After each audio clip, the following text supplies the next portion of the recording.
Salut à tous, c'est FC Corpna, j'espère que vous allez bien. On se retrouve pour une nouvelle vidéo. On va faire l'avant-match entre le FC Barcelone qui va affronter Levante à l'extérieur pour la deuxième journée de la Liga. Le Barça qui reçoit Levante car ils ont demandé à la Liga de faire leurs trois premiers matchs à l'extérieur et la Liga a accepté. Alors c'est pour ça que le Barça joue encore une fois à l'extérieur.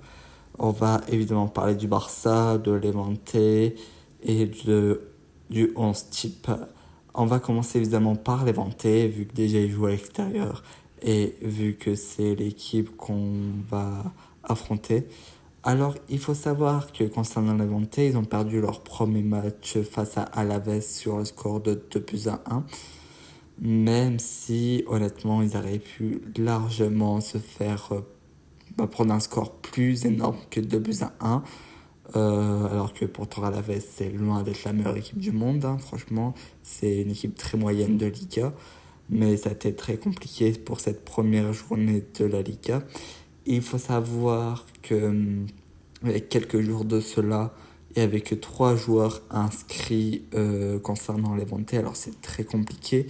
Il aura, je pense, beaucoup d'absents encore une fois pour ce match, hein. Je pense que déjà au premier match, ils ont eu beaucoup d'absents. Je pense qu'ils n'ont pas réussi à régler tous leurs problèmes d'inscription de joueurs. Alors ça peut jouer énormément pour la rencontre. Et aussi, il faut savoir, si vous ne savez pas, que Levante vient de monter seulement en Liga. Ils étaient descendus en deuxième division. Je crois que c'est la Liga Santander maintenant. Je ne sais plus comment ça s'appelle maintenant. Euh, mais ils ont été en deuxième division la saison dernière. Et ils ont monté seulement cette année. Ça fait bizarre parce que Levante, ça reste comme une équipe de Liga. Voilà.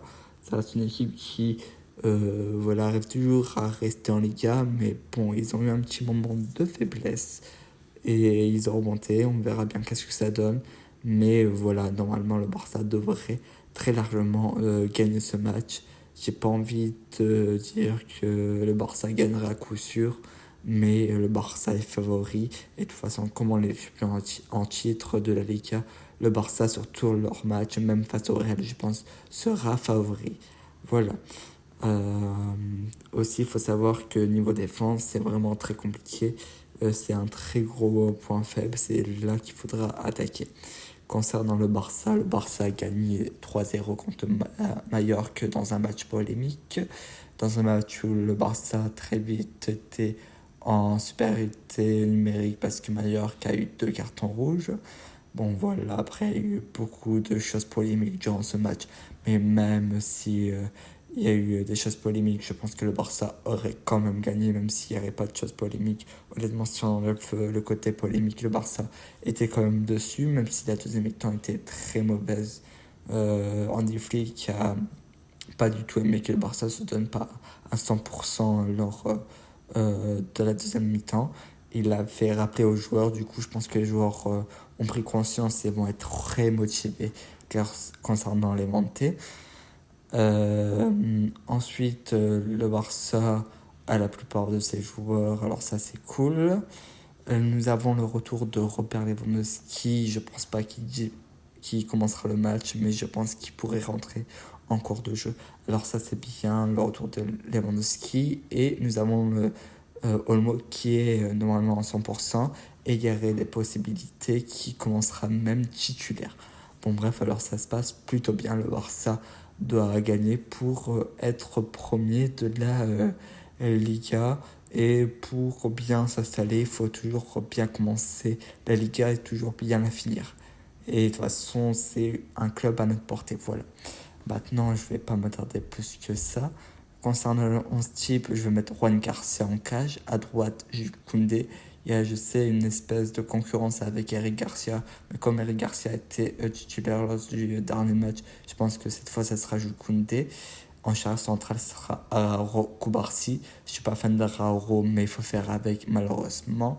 Je pense que Hansi Flick veut essayer de voir qu'est-ce que ça donne à Araro et je pense le refaire confiance et qui du coup retravaille sur soi et qui a confiance en lui.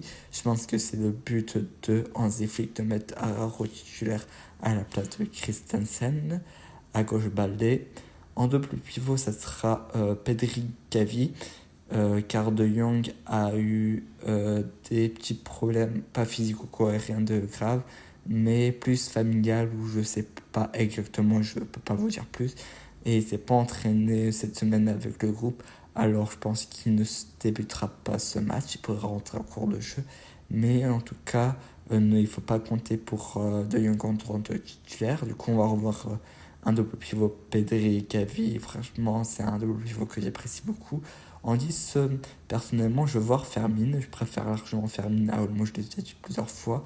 Mais il y aurait beaucoup d'actualités qui diraient que ça sera Olmo titulaire. Après, ça ne me dérange pas que ce soit Olmo titulaire parce que, honnêtement, il y a ce côté où, comme avec Jukoundé et Eric Garcia et tout le reste du groupe, cette concurrence saine, ça me dérange pas si ce soit Olmo pour ce match, surtout que ça a été terminé au match aller qui a été titulaire, là ça serait Olmo, ça serait logique en soi, mais personnellement je préfère Fermin le voir jouer, mais après évidemment il faut pas qu'il se blesse pour rien, alors si on met Olmo, franchement ça me dérange pas, même si j'ai une préférence pour Fermin. À droite, ce sera Lamine Yamal sans aucun débat. À gauche, ça sera Rafinha et en pointe Ferran Torres vu que Lewandowski je pense pas qu'il sera prêt et Rashford je pense qu'il y a encore besoin de temps d'adaptation et Ferran Torres a été très bon face à Mallorca qui a marqué et pour le récompenser de son bon début de saison, que ce soit la pré-saison et la face à Mallorca et même la saison dernière, la saison qu'il a fait, je pense qu'il a et que ça soit logique, c'est Ferran Torres qui commence. Voilà pour mon type. Voilà pour cet avant-match. J'espère que la vidéo vous a plu. N'hésitez pas de liker, de commenter, de partager et vous abonner, ça fait toujours plaisir.